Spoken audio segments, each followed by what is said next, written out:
Hello student, कैसे हैं सभी। उम्मीद करता हूं सभी ठीक होंगे। एक बार फिर से स्वागत है आप सभी का आपके अपने यूट्यूब चैनल पैशन केमिस्ट्री पर। तो हम 12th क्लास में डिस्कस कर रहे थे पी ब्लॉक एलिमेंट, और उसमें हमने लास्ट वीडियो में डिस्कस किया था अबाउट डाइनाइट्रोजन्स। डाइनाइट्रोजन की प्रिपरेशन क्या है, प्रॉपर्टीज़ क्या है, केमिकल प्रॉपर्टीज़ क्या है, फिजिकल प्रॉपर्टीज़ क्या है, ठीक है, स्ट्रक्चर क्या होती है, ये सब मैंने क्या आपको कल लास्ट वीडियो में सिखा दिया था। बहुत ही अच्छे तरीके से हमने सीखा था। ठीक है, आज हम डिस्कस करने वाले हैं अमोनिया। क्या डिस्कस करने वाले हैं? अमोनिया। अमोनिया की प्रिपरेशंस करेंगे, इसकी प्रॉपर्टीज़ करेंगे, ठीक है, और स्ट्रक्चर्स के बारे में करेंगे डिस्कस। तो चलिए स्टार्ट करते हैं आज का हमारा वीडियो। और वीडियो स्टार्ट करने से पहले मैं सभी बच्चों को कहना चाहूँगा कि आप अपने साथ अपना पेन और नोटबुक रखें और अपने जो नोट्स हैं वो सेल्फ प्रिपेयर करें। तो चलिए स्टार्ट करते हैं। तो सबसे पहले जैसे अमोनिया का फॉर्मूला सभी बच्चों को पता होगा NH3। क्या होता है? NH3। ठीक है, अमोनिया जो होता है वो स्मॉल क्वांटिटी में एयर में भी प्रेजेंट होता है। जो अमोनिया होता है वो स्मॉल क्वांटिटी में एयर में भी प्रेजेंट होता है एंड सोयल में, where it's formed by the decay of nitrogen organic matter, example urea. ठीक है, आपने देखा होगा जैसे कि आपकी जो फील्ड है, खेत है, उसमें आप यूरिया डालते हैं, यानी कि NH2CO NH2, ये यूरिया का फॉर्मूला है। मतलब आपने यूरिया डाला और आपके जो खेत हैं उसमें पानी भी होता है, ठीक है, H2O पानी होता है। इसके साथ कंबाइन करके एक आपका क्या बना लेता है? Ammonium carbonate. क्या बना लेता है ये? Ammonium NH4CO3, NH4CO3। और ये क्या है? Ammonium carbonate, ammonium carbonate. और ये बाद में फिर क्या है? ये अमोनियम कार्बोनेट डिसोसिएट हो जाता है और क्या बना लेता है? देखिएगा, NH3 plus H2O plus CO2 gas. याद रखना, कभी भी जो कार्बोनेट है वो डिसोसिएट होकर के कार्बन डाइऑक्साइड रिलीज़ करेगा। क्या रिलीज़ करेगा? कार्बन डाइऑक्साइड रिलीज़ करेगा। और देखो, ये जो आपका अमोनिया किस चीज़ की फॉर्मेशन हुई है? अमोनिया। और ये अमोनिया आपका स्मॉल क्वांटिटी में एनवायरनमेंट में भी प्रेजेंट होता है। कहाँ प्रेजेंट होता है? एनवायरनमेंट में। देखो, ये आप यूरिया को रिएक्ट कराया आपने वाटर के साथ, अमोनियम कार्बोनेट बना। अमोनियम कार्बोनेट से ये क्या हुआ? कुछ स्मॉल अमाउंट में हीट है या कुछ भी पानी है उसमें डिजोल्व होकर के NH3H2O प्लस कार्बन डाइऑक्साइड। ठीक है, तो ये जो अमोनिया है ये स्मॉल क्वांटिटी में जो है सोयल और एयर में प्रेजेंट होता है। किसमें? सोयल एंड एयर में प्रेजेंट होता है। किस वजह से आया? ये यूरिया से आया है। ठीक है, अब बात आती है कि सर जो ये अमोनियम कार्बोनेट है ये कैसे बना है, हमें समझ नहीं आया, थोड़ा सा आप बता सकते हैं। तो जो अमोनियम कार्बोनेट है ये इसका फॉर्मूला NH2। ठीक है, अब रिएक्शन बैलेंस है। ओके, तो ये जो CO है ये न्यूट्रल है, वाटर के साथ मिलाकर के क्या बना लेता है? ये H2CO3। और अमोनिया के साथ रिएक्ट करेगा तो क्या बनाएगा? ये NH4 का ट्वाइस अमोनियम कार्बोनेट। ठीक है, तो ये क्या है? Ammonia plus water plus carbon dioxide will be release. अब बात करते हैं प्रिपरेशंस की। प्रिपरेशंस ये एक तरीके से ये प्रिपरेशन मेथड ही है। Okay, preparations.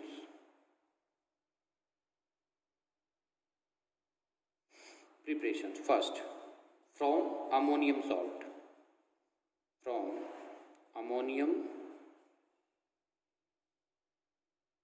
salt, from ammonium salt। Ammonium salt like ammonium जो सॉल्ट है, अमोनियम क्लोराइड है, अमोनियम सल्फेट है, अगर उसकी रिएक्शन हम किसी बेस के साथ करें, किसके साथ करें? फ्रॉम अमोनियम सॉल्ट, यानी कि when ammonium salt, when ammonium salt react with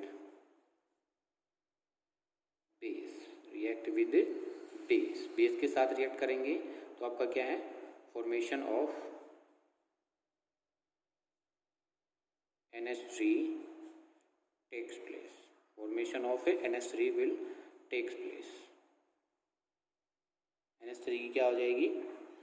preparation हो जाएगी। जैसे फॉर एग्जांपल NH4 ठीक है, Cl, NH4Cl, NH4 twice SO4, clear है।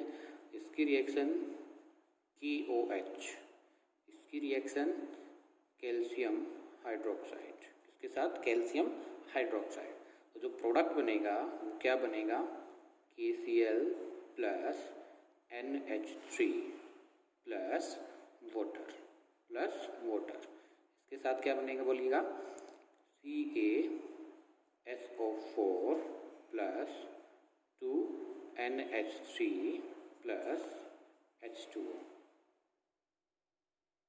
ये प्रोडक्ट बनेंगे। Is that clear. तो ये था फ्रॉम अमोनियम सॉल्ट, ठीक है। अब कुछ इसका मैकेनिज्म अगर आपको समझना है तो इन रिएक्शंस को आयनिक फॉर्म में लिखिएगा। तो सबसे पहले इसका अगर मैकेनिज्म समझना है कि कैसे क्या हुआ होगा तो पहले आयनिक फॉर्म में इसको लिखिएगा। तो आयनिक फॉर्म में आप इसको कैसे लिखेंगे देखिएगा, NH4 positive plus Cl negative plus K positive plus OH negative. इस कंप्लीट जो रिएक्टेंट साइड था ये वाले, इसको मैंने आयनिक फॉर्म में लिख दिया है। किस फॉर्म में लिख दिया है, आयनिक फॉर्म में लिख दिया है। तो यहाँ से ये K पॉजिटिव, यानी कि जो आपका क्या था, रिएक्शन का मीनिंग क्या होता है, पुराने bond break and new bond form, old bond is break and new bond is form. तो देखिए मैंने ओल्ड बॉन्ड तो सभी के सभी मैंने क्या कर दिए, ब्रेक कर दिए। अब न्यू बॉन्ड बनाने, तो न्यू बॉन्ड क्या होगा, देखो KCl यानी कि K और Cl इन दोनों के बीच में बन जाएगा। तो क्या बनेगा बोलो, KCl। Is that clear. अब यहाँ से आपको OH नेगेटिव दिखाई दे रहा है, इसको क्या चाहिए, पॉजिटिव। पॉजिटिव तो कहाँ मिलेगा आपको, इसमें से आपको पता है जो N, ये NH4 की स्ट्रक्चर होती है ऐसी टेट्राहेड्रल, और इस पर पॉजिटिव चार्ज होता है। तो देखो this is more electronegative, nitrogen और हाइड्रोजन, आपको sir nitrogen is more electronegative, तो यहाँ से ये दोनों इलेक्ट्रॉन्स नाइट्रोजन रखेगा और ये इसको क्या है, OH नेगेटिव इस हाइड्रोजन पर अटैक कर देगा, इस हाइड्रोजन पर क्या कर देगा, अटैक कर देगा। तो ये OH नेगेटिव और यहाँ से क्या निकलेगा, H पॉजिटिव, तो क्या बन जाएगा H2O प्लस फिर क्या रह गया NH3, और ये पॉजिटिव चार्ज कैसे फिनिश हुआ था, ये जो एक बॉन्ड में दो इलेक्ट्रॉन दोनों के दोनों किसने ले लिए थे, नाइट्रोजन ने, किसने लिए थे, वो नाइट्रोजन ने एक्सेप्ट किए थे। Is that clear. तो आप इस तरीके से रिएक्शंस का कुछ मैकेनिज्म भी सीख सकते हैं। इज दैट क्लियर, ठीक है। ऐसे ही आप कोशिश करना इस रिएक्शन के लिए आयनिक फॉर्म में कन्वर्ट करना, फिर उनको क्या है, आयनिक फॉर्म में कन्वर्ट करने के लिए अपोजिट आयन को आपस में मिला देना, ठीक है। Second method, by action of water on metal nitride, by action of water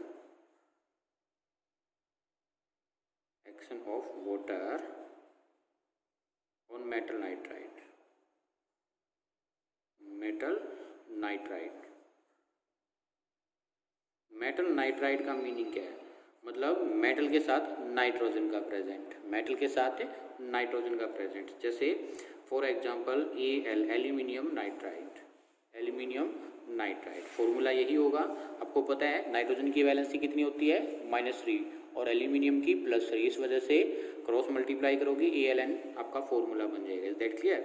तो अगर आप मेटल नाइट्राइड को रिएक्ट कराते हो H2O के साथ, किसके साथ, H2O के साथ, अगर आप रिएक्ट कराते हो Mg3N2 मैग्नीशियम नाइट्राइड वाटर के साथ, इसके साथ वाटर के साथ, तो बताइए क्या बनेगा, क्या बनना चाहिए, ठीक है। तो अगर मैं इस रिएक्शंस को पहले लिखूं तो डायरेक्ट रिएक्शंस को अगर मैं लिखना चाहूँगा तो कैसे लिखूँगा मैं, देखिएगा AlOH थ्राइस प्लस NH3, ठीक है, इस तरीके से आप लिख सकते हैं। और MgOH twice plus 2NH3, okay. और रिएक्शन को आप बैलेंस कर लीजिए। अब रिएक्शन बैलेंस है। अब मैं किसी का भी एक का मैकेनिज्म आपको दिखा सकता हूँ, ठीक है, और मैकेनिज्म दिखाने के बाद आप इसको देखिएगा कैसे इसको कंप्लीट करेंगे। तो सबसे पहले आप इसके ओल्ड बॉन्ड को ब्रेक कीजिए जल्दी से। तो कोई भी रिएक्शन ले लीजिए, जैसे हम इस रिएक्शंस को आपको समझा रहे हैं, ऊपर वाली थोड़ी सी इजी लग रही है मेरे को, तो इसको आपको समझा रहे हैं कैसे ओल्ड बॉन्ड को हम ब्रेक करेंगे। तो ओल्ड बॉन्ड तो रिएक्टेंट की साइड होते हैं और न्यू बॉन्ड किसकी साइड होते हैं, प्रोडक्ट की साइड होते हैं। तो देखिए mg कितने हैं आपके पास, बोलिएगा mg है 3 mg, और एक mg पर कितना चार्ज होता है, +2, क्योंकि बिलोंग करता है सेकेंड पीरियड से। Is that clear. नाइट्रोजन कितना है आपका, नाइट्रोजन कितने हैं बोलिएगा, नाइट्रोजन है n, ये रहा, और एक नाइट्रोजन पर आपका जो है नेगेटिव चार्ज होता है 3, और ये कितने हैं 2। Is that clear.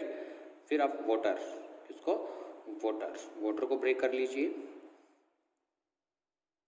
वाटर को आप कैसे ब्रेक करेंगे, H positive plus OH negative. That clear. अब रिएक्शन कर दीजिए, H पॉजिटिव इसके साथ जाएगा नेगेटिव के साथ। यहाँ पर देखो एक नाइट्रोजन पर 3 नेगेटिव है, 2 पर कितना होगा बोलो, 2 पर कितना होगा 6 नेगेटिव, तो हमें 6 पॉजिटिव चाहिए, तो ये क्या कर लेगा 2NH3 कंबाइन कर लेगा। देखो फिर से सुनिएगा, एक नाइट्रोजन पर 3 नेगेटिव है, 2 पर कितना होगा -6, तो +6 इसको चाहिए, तो +6 करके इसके साथ कंबाइन कर लेगा। Is that clear. एक मैग्नीशियम पर कितना 2 पॉजिटिव चार्ज है कितने 3, तो 3 × 2 6, यानी कि 6 पॉजिटिव चार्ज है, तो आपको 6 क्या चाहिए नेगेटिव, तो आप इसको क्या करो 6, तो यहाँ पर मतलब क्या हुआ आपको 6 क्या है ये वाटर मॉलिक्यूल, सॉरी ठीक है,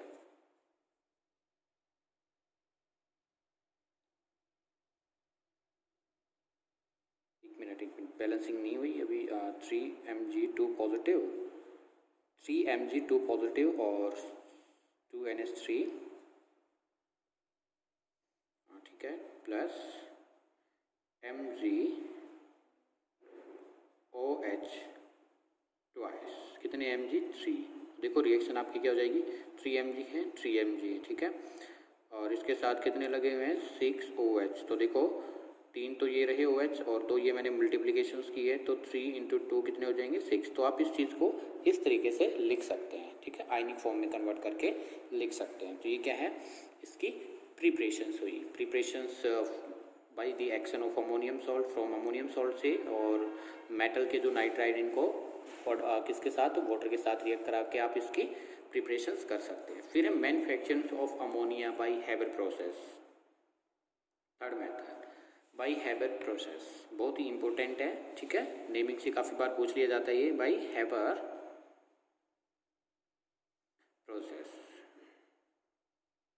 right a short note on the Haber process for the formation of ammonia. इस तरीके से आपका शॉर्ट फॉर्म में क्वेश्चन आ सकता है। तो सबसे पहले जो हैबर प्रोसेस है, मैंने एक लास्ट वीडियो में बताया था, अगर मैं नाइट्रोजन को हाइड्रोजन के साथ रिएक्ट कराऊँ, नाइट्रोजन को किसके साथ है, हाइड्रोजन के साथ रिएक्ट कराएं in presence of Fe catalyst and molybdenum promoter,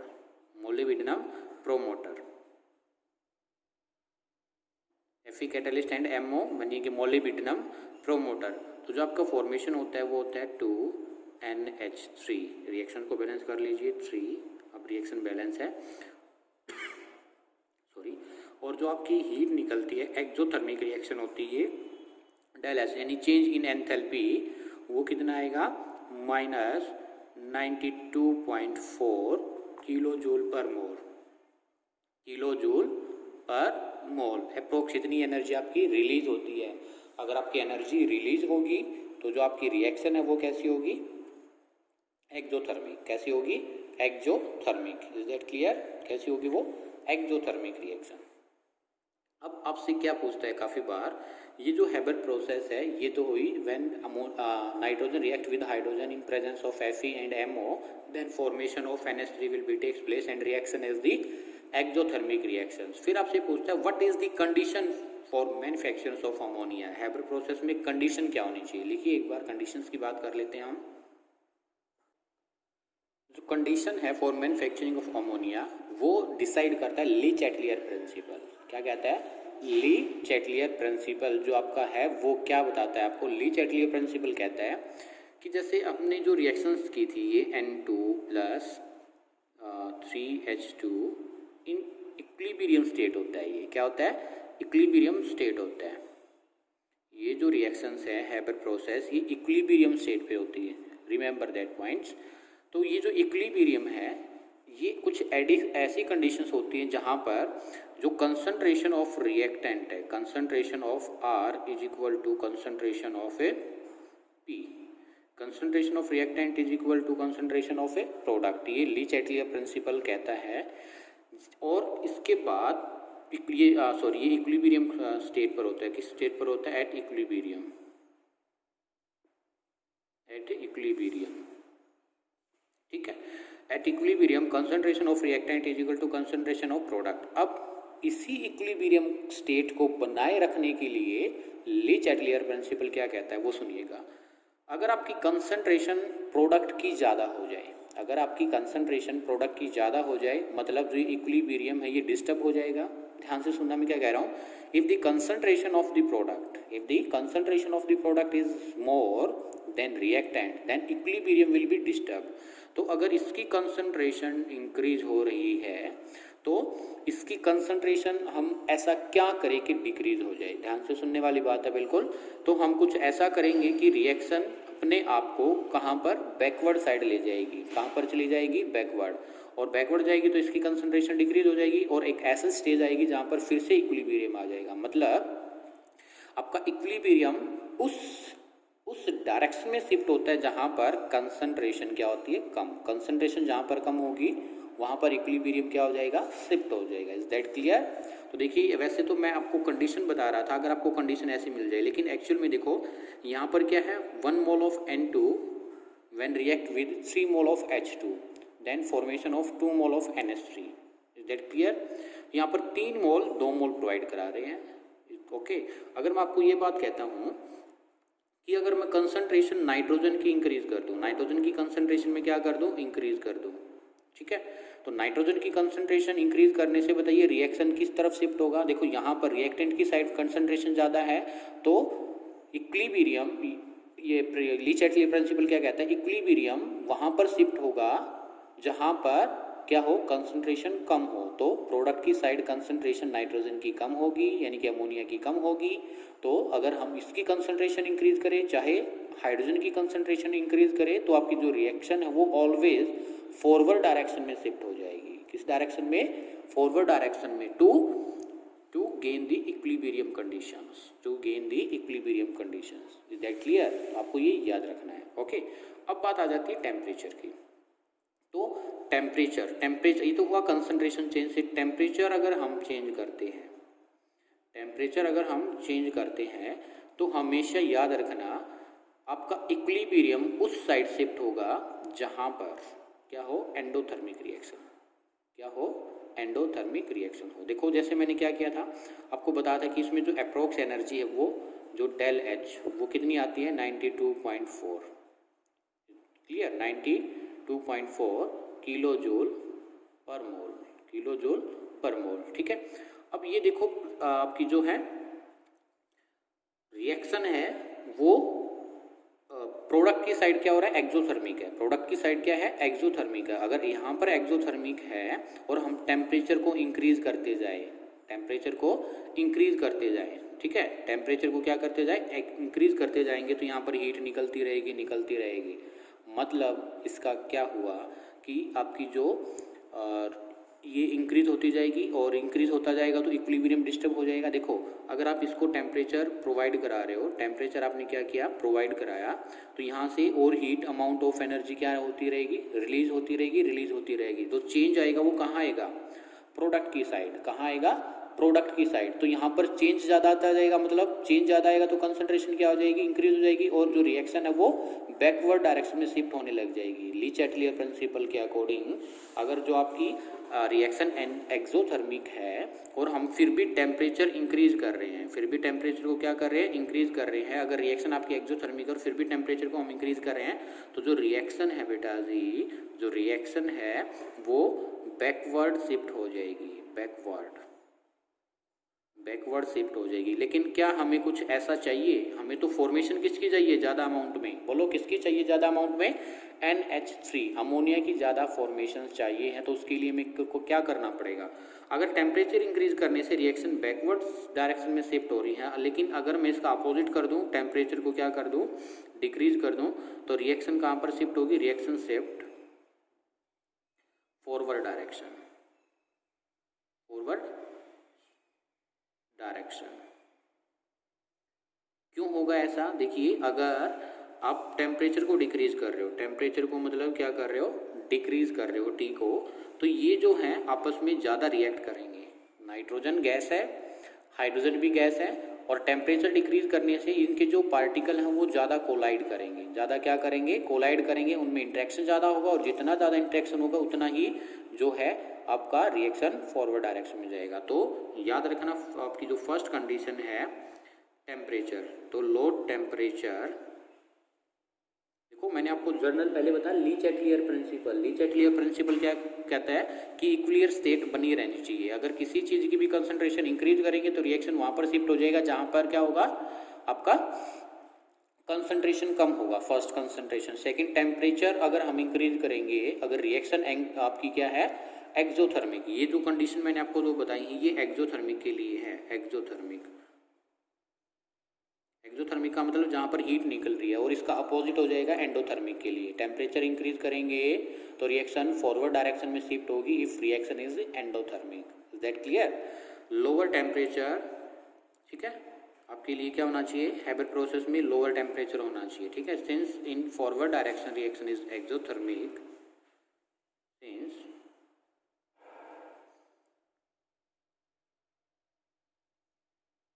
in specific since in Haber process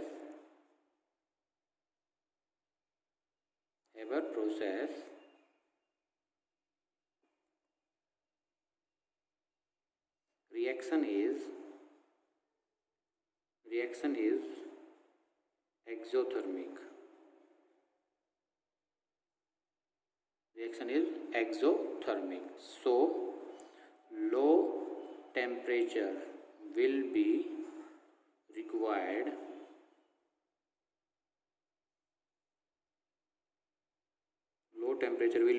for the production of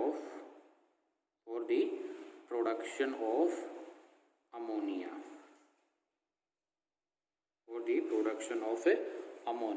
is that clear? According to Le Chatelier principle,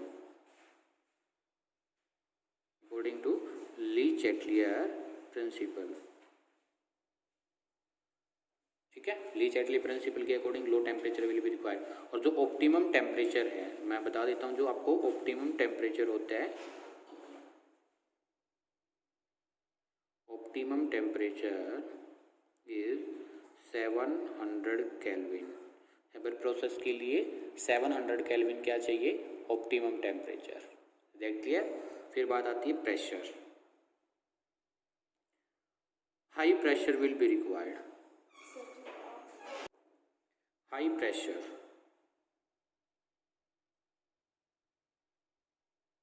pressure क्या होना चाहिए, हाई होना चाहिए। Is that clear. Pressure will be high, pressure will be high. क्यों होना चाहिए pressure high, बताना एक बार। जो प्रेशर है वो हाई क्यों होना चाहिए, देखो यहाँ पर अब देखना, जो N2 + 3H2 क्या मिल रहा था हमें, 2NH3 लिक्विड था ये, यस और नो। और यहाँ पर क्या थी, गैस, क्या थी, गैस। तो यहाँ पर जो गैस का वॉल्यूम है, जो यहाँ पर गैस का जो क्या है वॉल्यूम, गैस का जो क्या है वॉल्यूम है वो क्या है, हाई। गैस का जो वॉल्यूम है वो क्या है, हाई है। Is that clear. अगर गैस का वॉल्यूम हाई है तो और लिक्विड का वॉल्यूम क्या होता है, volume of liquid, volume of liquid क्या होगा, low. Volume of liquid will be low. इससे क्या होगा, अब सुनने वाली बात ये है, अगर यहाँ पर गैस ज़्यादा है, मतलब ज़्यादा होने का मतलब इनके जो पार्टिकल है दूर दूर हैं, और ये यहाँ पर क्या है वॉल्यूम लो, मतलब पार्टिकल ज़्यादा पास पास हैं। तो हम कुछ ऐसा करेंगे कि इनके भी पार्टिकल क्या आ जाए, पास पास आ जाए। पास पास कैसे आएंगे, जैसे ही मैं प्रेशर को इंक्रीज़ करूँगा, जैसे ही मैं प्रेशर को क्या करूँगा, इंक्रीज़ करूँगा, तो उससे क्या होगा बताइए, प्रेशर को इंक्रीज़ करने से पार्टिकल पास पास आएंगे। अभी एक रूम अज्यूम कीजिएगा, जैसे सिलेंडर होता है आपके पास, गैस सिलेंडर, उसमें प्रेशर से ही तो आप क्या करते हो, गैस को फिल करते हो ना। अगर प्रेशर से फिल करेंगे तो गैसियस पार्टिकल पास पास आएंगे, पास पास आएंगे तो उनमें इंट्रैक्शन ज़्यादा होगा, और इंट्रैक्शन ज़्यादा होगा तो क्या होगा बोलिएगा, ज़्यादा प्रोडक्ट की फॉर्मेशन होगी। तो इसी वजह से क्या होगा, high pressure will be required, high pressure will be required since the forward reaction occur with decreasing in volume. आप ऐसे लिख सकते हो, since the forward reaction occur with decreasing in volume, with decrease in volume, ठीक है। Hence high pressure will be required, high pressure will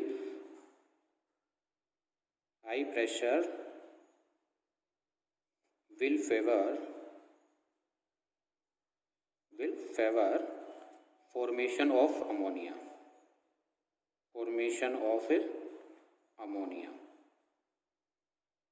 ठीक है। और थर्ड जो कंडीशन है जो आपको मैंने दिखाई, कैटालिस्ट कौन था, Fe, एंड प्रोमोटर कौन है, मोलिब्डेनम, प्रोमोटर कौन है, मोलिब्डेनम। Is that clear. तो ये क्या है, optimum conditions for formation of ammonia. Now physical properties of ammonia, physical properties of ammonia, physical properties क्या होंगी, ठीक है। तो ये क्या है, सबसे पहली बात कलरलेस गैस है, कलरलेस गैस, और इसकी वजह से क्या है, it causes tears in eyes, it causes tears in eyes, ठीक है। लाइटर देन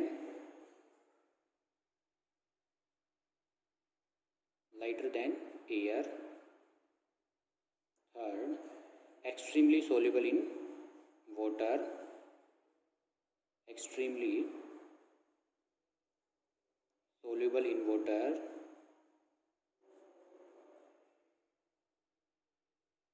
ठीक है। फोर्थ, इसको हम क्या कर सकते हैं, इक्वली मतलब इजीली लिक्विफाई कर सकते हैं। It can be easily liquefy by cooling under pressure, it can be easily liquefied by cooling under pressure, ठीक है। और फिफ्थ आप कह सकते हो अमोनिकल स्मेल, और इसकी स्मेल बहुत ही ज़्यादा क्या होती है, इरिटेटिंग भी होती है। अगर आपको स्मेल आ जाती है, आइज से टीयर्स आने लग जाते हैं, ठीक है। फिर बात कर लेते हैं स्ट्रक्चर सभी को पता है, काफ़ी बार मैं पहले भी बना चुका हूँ NH3 का। कैसा होता है बोलिए, पिरामिडल।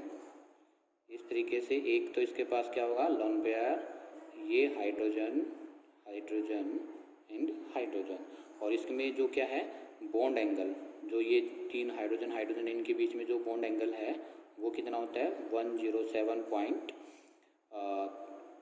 ऐसा 107 ही लिख सकते हो आप, 0.1 ऐसा, ठीक है। और इसमें जो ये वाला है lone pair and bond pair electrons के बीच में, ये ये एंगल, इस एंगल की बात नहीं करेंगे, इसके एंगल की बात नहीं करेंगे। हम बात करेंगे कि ये जो है लेंथ कितनी होती, लेंथ कितनी होगी, ये होगी 101.8 पिकोमीटर, 1.8 पिकोमीटर। और इसकी जो हाइब्रिडाइजेशन है, एक बॉन्ड पेयर है, तो हाइब्रिडाइजेशन कैसे निकालते हो, bond pair electrons plus lone pair electrons, bond pair electrons plus lone pair electrons. Bond pair कितने हैं, 1 2 3, 3 बॉन्ड है, तो एक बॉन्ड में 2 इलेक्ट्रॉन्स होते हैं, इस वजह से बॉन्ड पेयर इलेक्ट्रॉन कितने हुए, 3 प्लस 1 लोन पेयर 1, तो इस वजह से टोटल कितना हुआ, 4। और 4 आपका अगर नंबर आता है तो आपको पता है जो अगर 4 नंबर आता है तो उसके लिए जो हाइब्रिडाइजेशन है वो क्या होगा, sp3। और अगर आपके पास sp3 हाइब्रिडाइजेशन 11th क्लास में आपने सीखा था, sp3 हाइब्रिडाइजेशन में अगर एक लोन पेयर है और 3 बॉन्ड पेयर है तो आपकी कैसे होती है शेप, पिरामिडल। कैसे होती है, पिरामिडल शेप। और ज्योमेट्री कैसी होगी, टेट्राहेड्रल। तो ये क्वेश्चन आपसे पूछे जाते हैं। ये क्या हो गया आपकी स्ट्रक्चर्स की बात। इसके बाद है केमिकल प्रॉपर्टीज। क्या है, केमिकल प्रॉपर्टीज, वो हम नेक्स्ट वीडियो में डिस्कस करेंगे। उम्मीद करता हूँ आपका वीडियो आपको पसंद आया होगा। अगर वीडियो पसंद आया तो प्लीज़ वीडियो को लाइक कीजिए, शेयर कीजिए और कॉमेंट बॉक्स में बताइएगा वीडियो कैसा था या कहाँ पर किस स्टूडेंट को प्रॉब्लम रही है। ठीक है, और जाते टाइम प्लीज़ चैनल को सब्सक्राइब करना ना भूलिएगा ताकि आपको नई वीडियो की नोटिफिकेशंस टाइम से मिलती रहे। Thank you.